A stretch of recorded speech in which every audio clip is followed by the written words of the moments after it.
অবিবাহিত আর বিবাহিত সবার জন্য আজকের রেসিপিটা খুবই গুরুত্বপূর্ণ হতে চলেছে।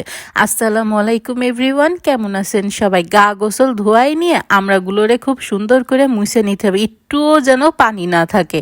আজকে বানাবো আমড়ার রেসিপি। তারপরে এরকম সুন্দর করে সবুজ সবুজ রেখে ছুলে নিয়ে একটা কুচানো মেশিনে সুন্দর করে 1 কেজি মতো আমড়া কুচাই নিতে হবে। বেশি সময় লাগবে না, একদম 10 থেকে 15 মিনিটের মধ্যে আমড়াগুলো কুচনো হয়ে যাবে। এবার আমড়াগুলো কুচানো হয়ে গেলে এদিকে টসটসে কাঁচা ঝাল নিতে হবে, বেশি করে নিয়ে সুন্দর করে কুচাই নিতে হবে। কাঁচা ঝালও কুচানো শেষ। তারপরে এদিকে টাটকা ধনেপাতা নিলাম, শীতকাল এখন চারিদিকে শুধু ধনেপাতা আর ধনেপাতা। তারপর সেইগুলোরেও সুন্দর করে কুচাই নিলাম। আর এই যে সেই 1 কেজি আমড়া কুচানোর পরে 1 প্লেট মতো হয়েছে। তোমরা চাইলে অল্পও করে দেখতে পারো আগে কিরাম লাগে টেস্ট।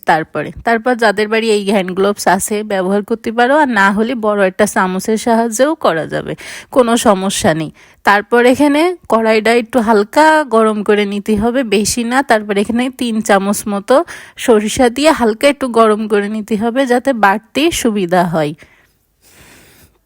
সব কিছু কিন্তু মুছে নিতে হবে, কারণ যাতে পানির কোনো স্পর্শ না থাকে। সুন্দর করে সরষেগুলো বাটা হয়ে গেলে সেই আমড়ার মধ্যে ধনেপাতা কুচি, কাঁচা ঝাল কুচি আর সেই শস্যগুলো গুঁড়ো করে রাখা ছিল সেখান থেকে বেশি না অল্প পরিমাণ দিয়ে নিতে হবে। যার যতটুকু প্রয়োজন সেইভাবে কিন্তু দিতে হবে, বেশি দেওয়া যাবে না, তিতে হয়ে যাবে।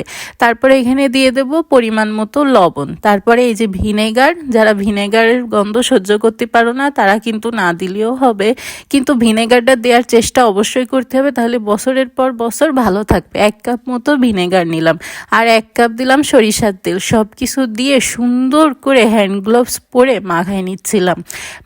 মাখাতি যে এত টেস্ট লাগছিল তার কি করব, একটু মাঝে মাঝে খেয়েও দেখছিলাম। আচার পছন্দ করে না এরকম মানুষ কিন্তু নেই। আর শীতকালে একটু করে ভাত দিয়ে এই আচার যে কি মজা লাগে। নিয়ে নিলাম একটা কাচের সুন্দর বোতল, সুন্দর করে পরিষ্কার করে নিয়ে ওর ভিতরে সেই আচারের মাখনাটা ওর মধ্যে দিয়ে সুন্দর করে আস্তে আস্তে করে ভরে নিতে হবে। যখন বয়েমটা ভরা হয়ে যাবে মনে হবে যে পানি ওর মধ্যে সলসল করতেছে, ওইগুলো পানি না, ওইগুলো হচ্ছে ভিনেগার। এতে কোনো পানি নেই, কারণ পানি সব কিছু যেহেতু মুছে নেওয়া হয়েছে, পানি যেন না থাকে তাহলে কিন্তু আচারগুলো নষ্ট হয়ে যাবে। তারপরে সুন্দর করে মুখটা মুছে চারিপাশ সুন্দর করে দিয়ে আচার কিন্তু মেলা আমার একদম বয়েম মুখ ভরা ভরা হয়ে গেল। তা তোমরা চাইলে কিন্তু অন্য আরেকটা বয়েমও ব্যবহার করতে পারো।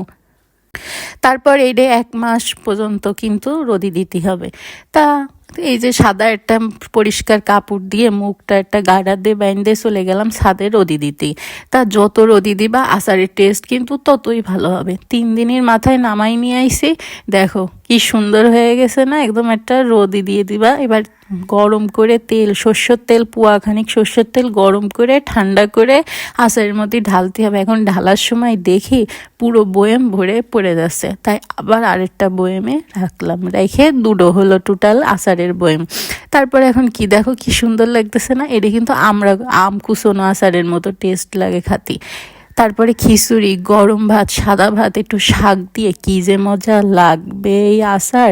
তোমরা যারা খাওনি শিগগিরই কিন্তু বানাই খেয়ে না। আমরা সিজন থাকতে সকাল সকাল নিয়ে নিলাম ধুমা ওটা গরম গরম খিচুড়ি। আরে রান্না সরাই রাখি, একটু আমড়ার আচার দিয়ে আগে খেয়ে নিই। এই দেখো সকাল সকাল নিয়ে বইছি গরম গরম খিচুড়ির সাথে এই আচার, কি যে মজা লাগছিল আচার দিয়ে যখন মাখাই খাচ্ছিলাম। তা তোমরা কিন্তু এই রেসিপিটা ভালো লাগলে একটু শেয়ার করে দিয়ে নে, যাতে সবার উপকার হয়। আজকে চলে যাচ্ছি, আল্লাহ হাফেজ।